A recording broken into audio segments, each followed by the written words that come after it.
আসসালামু আলাইকুম। আওয়ামী লীগকে নির্বাচনে প্রতিদ্বন্দ্বিতা করার বিষয়ে বা তাদের ওপেন রাজনীতির বিষয়ে মোটামুটি একটা লাইসেন্স দিয়ে দিয়েছেন আমাদের প্রধান উপদেষ্টা, এবং তিনি যে লাইসেন্স দিয়ে দিয়েছেন সেটি নিয়ে এখন তুমুল একটা আলোচনা চলছে, পাশাপাশি সমালোচনাও চলছে।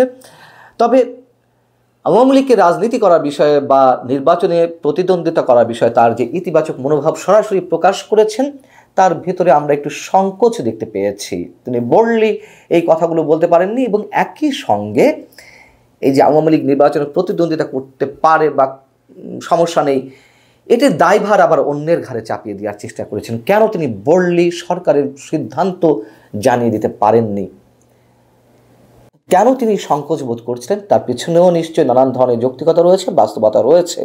কিন্তু প্রধান উপদেষ্টার মুখ থেকে তো আমরা এই ধরনের ভাষা কথা শুনতে চাই না। বিষয়টি হচ্ছে যে ভারতের প্রভাবশালী অন্যতম একটি গণমাধ্যম দ্য হিন্দু, এই পত্রিকাটির পক্ষ থেকে বাংলাদেশে এসে আমাদের প্রধান উপদেষ্টার বাসভবনে বসে তার ইন্টারভিউ করা হয়েছে, নানান বিষয়ে প্রশ্ন করা হয়েছে, তার মন্তব্য নেওয়া হয়েছে। কোনো বিষয়ে তিনি যেমন স্পষ্ট বক্তব্য দিয়েছেন, কোনো ক্ষেত্রে ভাষা মন্তব্য করেছেন। দ্য হিন্দুর পক্ষ থেকে প্রশ্ন ছিল, নির্বাচনে আওয়ামী লীগকে প্রতিদ্বন্দ্বিতার অনুমতি দেওয়া হবে কি না। উত্তরে অধ্যাপক ডক্টর মোহাম্মদ ইউনূস বলেছেন, এরই মধ্যে এই ঘোষণা হয়ে গেছে। আমরা কোনো ধরনের ঘোষণা সরকারের পক্ষ থেকে পাইনি, কিন্তু এখনও পর্যন্ত স্পষ্ট কোনো বক্তব্য পাইনি তাদের রাজনীতি নিষিদ্ধ করার ক্ষেত্রে অথবা ওপেন থাকার ক্ষেত্রে। যাই হোক, তিনি বলছেন যে রাজনৈতিক দলের বিষয়ে আমরা সিদ্ধান্ত নিতে চাইনি। বিএনপি সেটা করেছে, তারা বলেছে নির্বাচনে সব রাজনৈতিক দলের অংশগ্রহণ অবশ্যই থাকতে হবে। সুতরাং তারা এরই মধ্যে রায় দিয়ে দিয়েছেন, দেশের একটি বড় দলের মতামতকে আমরা উপেক্ষা করতে পারি না। এখানেও নানান ধরনের জটিলতা। দেশের একটি বড় দল যা বলবে তাই কি মেনে নিতে হবে? নিশ্চয়ই না। আওয়ামী লীগ গণতন্ত্র হত্যা করেছে, আওয়ামী লীগ ফ্যাসিবাদী আচরণ করেছে, এগুলো সবই সত্য কথা। কিন্তু এগুলোর দায়ে যারা সরকারের থেকে এই কাজগুলো করেছে তাদের বিচার হবে, নাকি একটি বৃহৎ রাজনৈতিক দলকে নিষিদ্ধ করতে হবে, তাদের রাজনৈতিক কর্মকাণ্ডে বাধা সৃষ্টি করা হবে? সেই প্রশ্নটি তো জোরে সোরে উঠেছে। এবং আওয়ামী লীগকে নিষিদ্ধ করার প্রশ্নে বিএনপি যেমন তাদের মতামত জানিয়ে দিয়েছে, তারা আওয়ামী লীগের নিষিদ্ধ চায় না, ঠিক একই সঙ্গে যারা আওয়ামী লীগ দ্বারা নির্যাতিত হয়েছে, বিএনপিও নির্যাতিত হয়েছে, তারাও তুমুল বিরোধিতা করেছে সরকারের এই ধরনের অবস্থানকে। নিষিদ্ধ করার ক্ষেত্রে সরকার যে একটি পদক্ষেপ নিতে যাচ্ছিল, একটি আইনও করার খসড়া প্রণয়ন করা হয়েছিল। গণহত্যার দায়ে কোনো দল দায়ী হলে তাকে 10 বছরের জন্য নিষিদ্ধ করা যেতে পারে। সেই সব জায়গায় অনেক ধরনের আপত্তি হয়েছে। যাই হোক, দ্য হিন্দুর পক্ষ থেকে পরবর্তীতে প্রশ্ন ছিল, আওয়ামী লীগে অংশগ্রহণ নিয়ে তার মানে আপনার কোনো আপত্তি নেই? তিনি বলেছেন, আমি কোনো রাজনীতিক নই যে একটি পার্টি বা অন্য আরেকটি পার্টিকে বেছে নেব, আমি শুধু রাজনীতিবিদদের ইচ্ছা পূরণ করছি। কেন ডক্টর মোহাম্মদ ইউনূস বলতে পারেননি যে কথাগুলো আমি আমার ক্ষুদ্র মস্তিষ্ক থেকে উচ্চারণ করলাম, যে কোনটির ভিত্তিতে বিবেচনা করা উচিত বা সরকার কোন সিদ্ধান্তে যাবে? ফ্যাসিবাদী আচরণের ক্ষেত্রে ব্যক্তিবিশেষ বা সরকার প্রধান হিসেবে শেখ হাসিনা বিচার করা হবে বা তার দোষরদের বিচার করা হবে, নাকি পুরো দলকে নিষিদ্ধ করা হবে? তেমন কোনো ব্যাখ্যা তিনি দিতে পারেননি। যেহেতু আমরা জানি ছাত্র সমন্বয়কদের পক্ষ থেকে এক ধরনের তুমুল দাবি উঠেছে আওয়ামী লীগকে নিষিদ্ধ করার ক্ষেত্রে, আমরা এখানে ডক্টর মোহাম্মদ ইউনূসের কোনো বোল্ডনেস দেখতে পাচ্ছি না। ছাত্ররা যে দাবি করবে, কেন সেই দাবির প্রতি সবসময় নমনীয় থাকতে হবে? কেন জোর গলা তিনি বলতে পারবেন না যে না, এটা ঠিক নয়, আমরা বিচার করব, তবে এভাবে নয়? এরই মধ্যে হাসনাত আবদুল্লাহ তিনি জানিয়ে দিয়েছেন, যারা আওয়ামী লীগকে পুনর্বাসনের চেষ্টা করবে তাদেরকে গণশত্রু হিসেবে চিহ্নিত করা হবে। এক একজনের এক একটা রাজনৈতিক এজেন্ডা থাকতেই পারে। যেহেতু ছাত্ররা রাজনীতি করবে, রাজনীতির নামছে, তারা একটি নতুন রাজনৈতিক দল গঠন করছে, যদিও সেটি বৈষম্য বিরোধী ছাত্র আন্দোলনের ব্যানারে নয়, সেটি দেখভালের দায়িত্ব সম্ভবত জাতীয় নাগরিক কমিটি, তাদের মধ্যে থেকে আবার কিছু অংশের সমন্বয় যে গড়ে ওঠা সংগঠন জাতীয় নাগরিক কমিটি, সেটির সমন্বয়। যাই হোক, এখন কেন বাংলাদেশের স্বার্থে, বাংলাদেশের মানুষের স্বার্থে, আগামী সুস্থ সুন্দর একটি রাজনৈতিক ভবিষ্যতের জন্য এই কথাগুলো সরকারের পক্ষ থেকে স্পষ্টভাবে উচ্চারণ করা হচ্ছে না? এগুলোই সরকারের জন্য বড় বিপদ হয়ে দাঁড়াবে আমরা মনে করি। এবং এই ইন্টারভিউতে আরও বেশ কিছু বিষয়ে আমাদের প্রধান উপদেষ্টা যে মন্তব্যগুলো করেছেন, সেগুলো আমাদের কাছে খুব দুর্বল চিত্তে মনে হচ্ছে। তিনি স্পষ্ট করে কিছু বলতে পারছেন না। আমার মনে হয় যে এক ধরনের অসহায়ত্ব বোধ করছেন ডক্টর মোহাম্মদ ইউনূস। আসলে কি তাই? আমি জানি না, আমার কাছে মনে হচ্ছে তার মতন বিশ্ববিখ্যাত আন্তর্জাতিক একজন ফিগার, একজন পার্মানেন্ট নোবেল লরিয়েট, কেন তিনি এইভাবে কথা বলবেন? তার কাছে প্রশ্ন ছিল সংখ্যালঘুদের নির্যাতনের বিষয় ছিল, কথিত নির্যাতন। তার কাছে হিন্দুর পক্ষ থেকে প্রশ্ন করা হচ্ছে যে আপনি কি ভবিষ্যৎ নিয়ে উদ্বিগ্ন? উদাহরণ হিসেবে যুক্তরাষ্ট্রে ডোনাল্ড ট্রাম্পের নির্বাচিত হওয়া নিয়ে তিনি বাংলাদেশের সমালোচনা করা বিবৃতি দিয়েছেন। এই প্রশ্নের উত্তরে ডক্টর মোহাম্মদ ইউনূস কেন এরকম কথা বললেন? তিনি বলেছেন না, ডক্টর ইউনূস অধ্যাপক ডোনাল্ড ট্রাম্প কোনো ধরনের বিবৃতি দেননি। তখন আবার হিন্দুর পক্ষ থেকে বলা হলো যে না, তিনি সংখ্যালঘুদের সম্পর্কে বিবৃতি দিয়েছেন। তখন ডক্টর মোহাম্মদ ইউনূস বলছেন ভালো কথা, সেটা বাংলাদেশ এবং সংখ্যালঘুদের নিয়ে হয়তো তাকে সঠিকভাবে তথ্য জানানো হয়নি, এটা একটা প্রোপাগান্ডা যা বিশ্বজুড়ে চলছে। এই কথাটি অবশ্যই আমরা সমর্থন করি ডক্টর মোহাম্মদ ইউনূসের। ভারতের পক্ষ থেকে যে ধরনের গুজব এবং অপপ্রচার চালানো হচ্ছে সেটি তিনি তুলে ধরেছেন, এবং এর আগে তিনি দ্য ইকোনমিস্টকেও একই কথা বলেছেন ভারত প্রসঙ্গে। এই জায়গাটা তার সঙ্গে আমরা একমত। এবং আমি আবারও বলি, সংখ্যালঘুদের নির্যাতন হচ্ছে না, তারা যে আক্রমণের বাইরে রয়েছে আমি সে কথা বলছি না, তারা নির্যাতনের মধ্যে রয়েছে। হিন্দু সম্প্রদায়ের মানুষেরা, মুসলমান সম্প্রদায়ের মানুষরা যেভাবে নির্যাতনের শিকার হয়েছেন গত 2-3 মাসে, সেটি রাজনৈতিক আক্রমণের শিকার।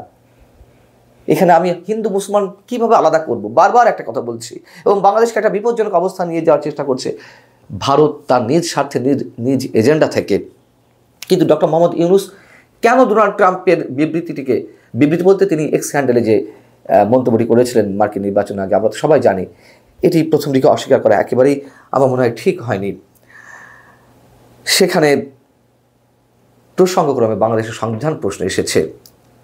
সংখ্যালঘুদের সম্প্রদায়ের অনেক মানুষের সঙ্গে আমার কথা হয়েছে, তা হিন্দুর সাংবাদিক বলছেন তারা ভীত সন্ত্রস্ত বোধ করছেন, তারা মনে করছেন তাদেরকে টার্গেট করা হয়েছে। ফেসবুকে অডিও আছে, সামাজিক যোগাযোগ মাধ্যম আলোচনা আছে, সামাজিক যোগাযোগ মাধ্যম তো আছেই, সেগুলো কোত্থেকে ছড়ানো হচ্ছে সেগুলো আমরা জানি।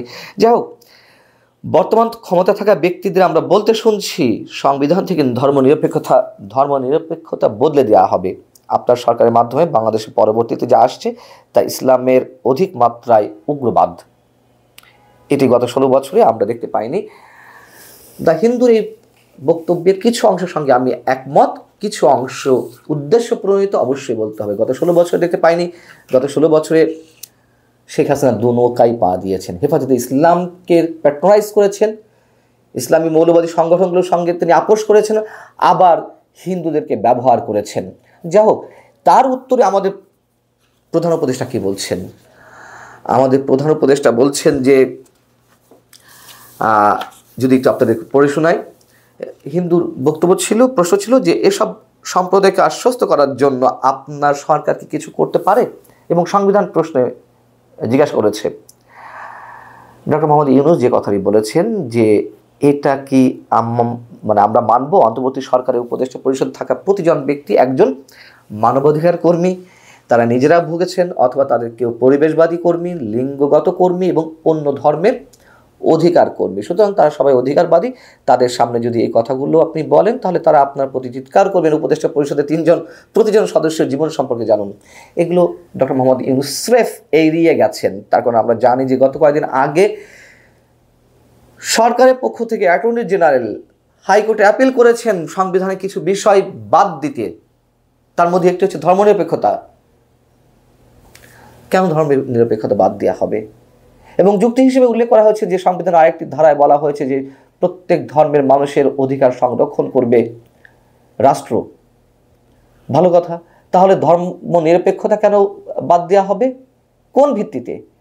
আমরা কি ইসলামী রাষ্ট্রের দিকে, ইসলামী বিপ্লবের দিকে যাচ্ছি? কথিত বিপ্লব, যেটি জামাতে ইসলাম থেকে কয়েকদিন আগে বলা হয়েছে যে বাংলাদেশে আরেকটি বিপ্লব করতে হবে, ইসলামী বিপ্লব।